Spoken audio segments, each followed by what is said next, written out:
Mr. Falkowski, did you want to take up Mr. Alexander's matter? Mr. Alexander, case number 375134. Oh, hang on just a second, Mr. Falkowski. Mr. Alexander has asked for a video of the proceeding. Excuse me, are you attempting to serve me something, sir? Your Honor, for the record, I gave Mr. Alexander some advance sheets. Your Honor, I would object at this time. Well, it was just additional authority that came to my attention after I filed my response. I basically am in court. Objection, Your Honor. I'm the moving party, and I'd like to address the court before Mr. Falkowski says another word. And based on situations and circumstances... Would you like to sign this first? I'm sorry, sir, I can't do that. Well, can't use the case, sir. Although procedurally I may be somewhat out of order, I would ask it be set over until Friday, since one of the rights that Mr. Alexander is stating that I'm violating is his right to counsel on the underlying contempt action, and if it was continued until Friday, a public defender would be present, could advise him on that issue. I think that's the first issue we should take up, is whether or not he's representing himself, or whether or not he wants a public defender appointed. Mr. Alexander, you know I can't proceed without a stipulation. Do you wish me to send this over to the presiding judge? Your Honor, if I may briefly address the court. Okay, it will have to be brief, Mr. Alexander. Briefly, Your Honor. Because I do have 4 trials. Pursuant to documents filed in the United States District Court this day, Fresno County Superior Court judges en banc, including all, the full court, are named expect adverse parties in a federal class action lawsuit. Thus, it would be inappropriate for any Fresno County Superior Court judge to hear this case. Equally, it is my intent, pursuant to my authority under California Penal Code, Section 837, place Mr. Falkowski under citizen's arrest. On what basis, sir? Violation of Penal Code Section 166, as well as 422.6, 422.7. At this point in time, I am additionally requesting that a peace officer of the state of California takes that individual who I now deliver into custody. You may cite him out pursuant to Penal Code Section 849, sub B1. That's your discretion. Additionally, Your Honor, I would leave the court a copy momentarily, my personal file copy of said petition under Federal Rules of Civil Procedure Rule 27, filed this day with the federal court. I will be additionally going over and serving the presiding judge en banc. Tom, if you could hand me a copy of that Mr. Alexander has. Now, I would like to have this back, Your Honor, and while the matter is under consideration, I would like to depart from the courtroom, proceed with my associates across the street to serve the presiding judge.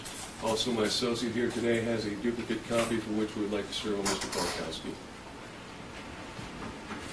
Therefore, I would request that these documents, whatever they are, be returned to Mr. Falkowski, and when it's determined how we proceed, such appropriate service would then take place. I believe, Your Honor, that Mr. Falkowski, everyone in the District Attorney's Office, pursuant to this Federal Rules of Civil Procedure Rule 27 petition, as well as every judge in the Fresno County court system appearing en banc, has a personal interest in the outcome of this matter, and therefore be inappropriate and create a conflict of interest. In the event I'm wrong, I would like a minimum of 2 days to prepare a 170.1A6C challenge for cause against each and every judge in the Fresno County Superior Court system. I'd go along with this request to continue the case for a couple of days until Friday. I think that's what should be done. I haven't had enough. Has this actually been filed? It was.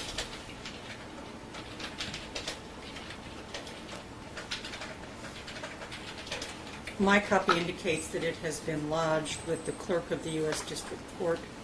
Miscellaneous cases as such are initially set before a magistrate, which has been explained to the federal court clerk to be inappropriate. The case has been titled for Courtroom 1 for the Honorable United States District Court Judge Robert E. Coyle. When cases as such and a petition as such are filed, they are assigned at the interim a miscellaneous case number, and therefore they are only logged and not officially filed until it actually goes to the magistrate and then proceeds to the federal court judge for review. At that point in time, it will be assigned a permanent case number for which the following class action lawsuit will additionally be titled under the same case number. Again, I was just given a copy of it a minute ago, and there's no named defendants. Expected adverse parties, I believe, are listed on page 6.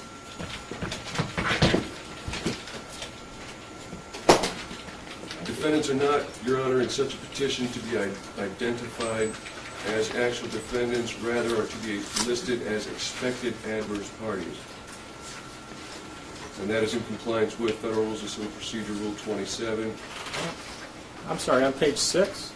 Excuse me, page 8, number 4, James Polkowski, Deputy District Attorney, County of Fresno, ETAL, Family Support Division, number 77777, P.O. Box. Thank you, I found it.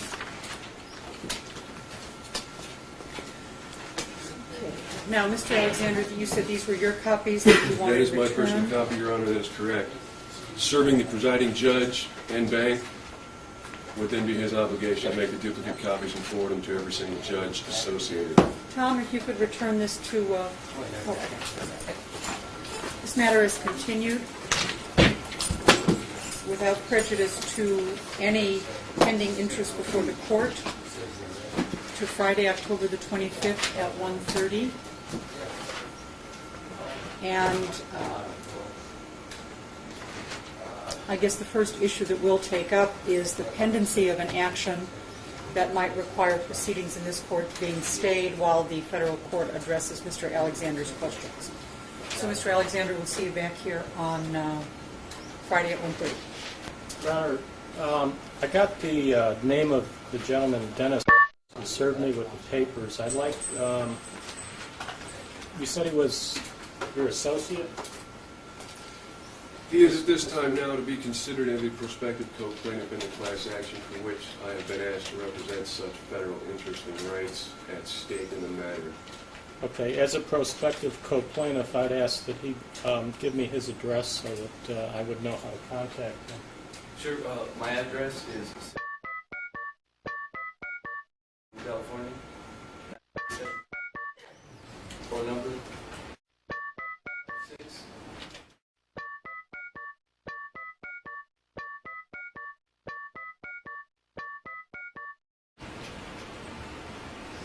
Okay, and are you participating in the citizen's arrest?